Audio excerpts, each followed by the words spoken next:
The chin up is a classic upper body exercise that with a few tweaks can load the muscles very efficiently and work within safe motions for your joints. Unfortunately, in practice, between sloppy performance and some curious joint positions in the name of variety, a bad chin up can really wear on your shoulder.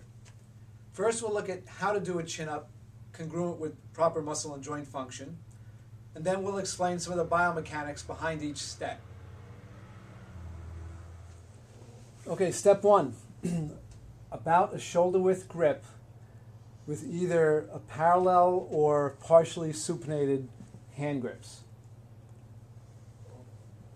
2, pull your shoulders away from your ears. Third, lean or arch back. Now you're ready to start. 4, as you pull, allow a slight crunch at the top. Stop when your chin passes your fists. And as you lower, don't bounce out of the bottom. The first step, the shoulder width grip. The issue isn't with the hands, it's with the path of the upper arm. So try this. Turn your palms up and hold your elbows in tight and start to raise your arms overhead. You're okay up to about 90 degrees and then it gets tight in the shoulder. In order to go higher, you have to internally rotate and then it releases. What happens is, up to about at 90 degrees, the ligaments bind. So if the weight or your body weight pulls your arms overhead, you're stretching ligaments, not muscle. This isn't good because shoulder laxity gets fixed by surgery. Now if you go behind the neck, or with an especially wide grip, your arm has to move into external rotation. The lats connect your pelvis to the front of your upper arm. So in addition to doing shoulder extension, it also does internal rotation along with the pecs and that part of the rotator cuff. Now there's no big back muscle to help with external rotation, so that part of the rotator cuff strains against the bigger lats and pecs as well as the other part of the rotator cuff. Now if you split the difference, if instead of being fully abducted, externally rotated, or in full flexion, if you split the difference in the 3/4 plane, you have no big ligament binding and no conflicting muscle action.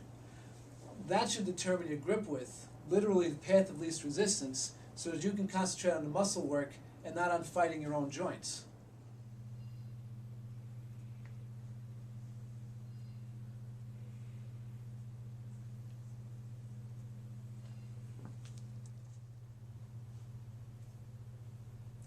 Here's another aspect of the shoulder width grip.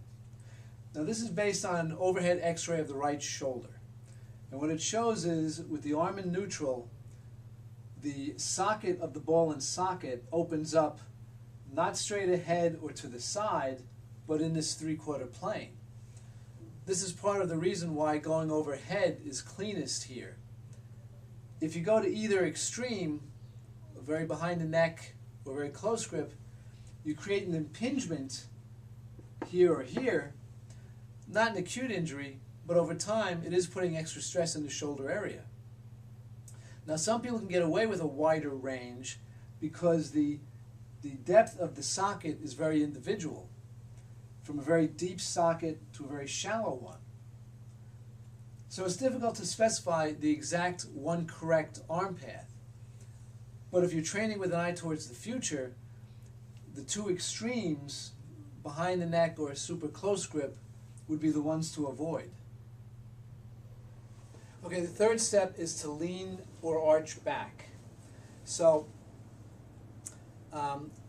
peak torque for a shoulder extension, come on down, let me have this, is at 90 degrees, so which means you're less strong as you move further away from 90 degrees of flexion.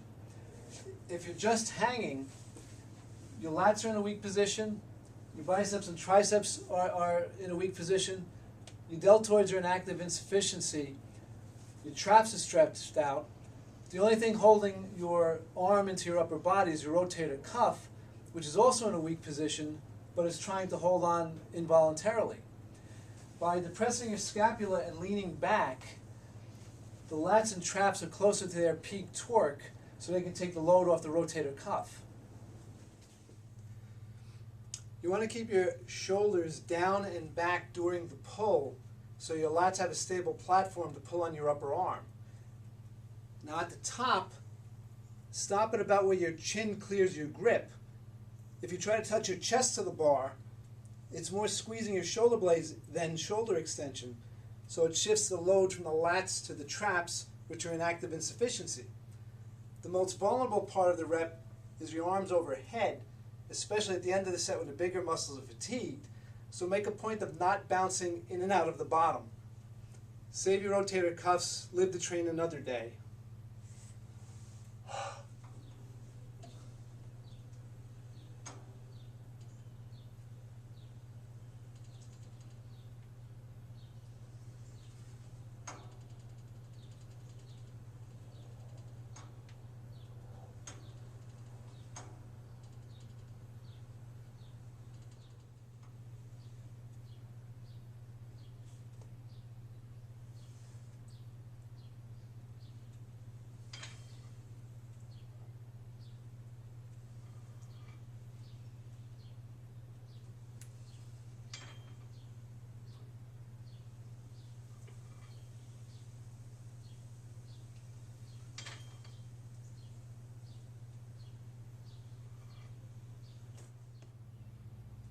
If you're not ready for bodyweight chins, pull downs, machine assists, or negative chins, mimicking the same postures and movements, do the same thing.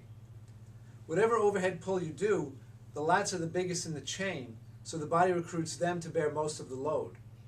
The issue is how much strain you want to add to your shoulder. Don't confuse touching your chest to the bar or an awkward grip with better muscle loading. And certainly don't confuse bouncing your body weight out of the bottom with toughening your rotator cuff. You're not getting used to it, you're getting away with it until you're about my age. So it's your choice, but to sum up the most joint-friendly chin-up, shoulder width grip, shoulders down and back, and then pull your elbows from your eyes to your sides. Yes, yes, you're muscular.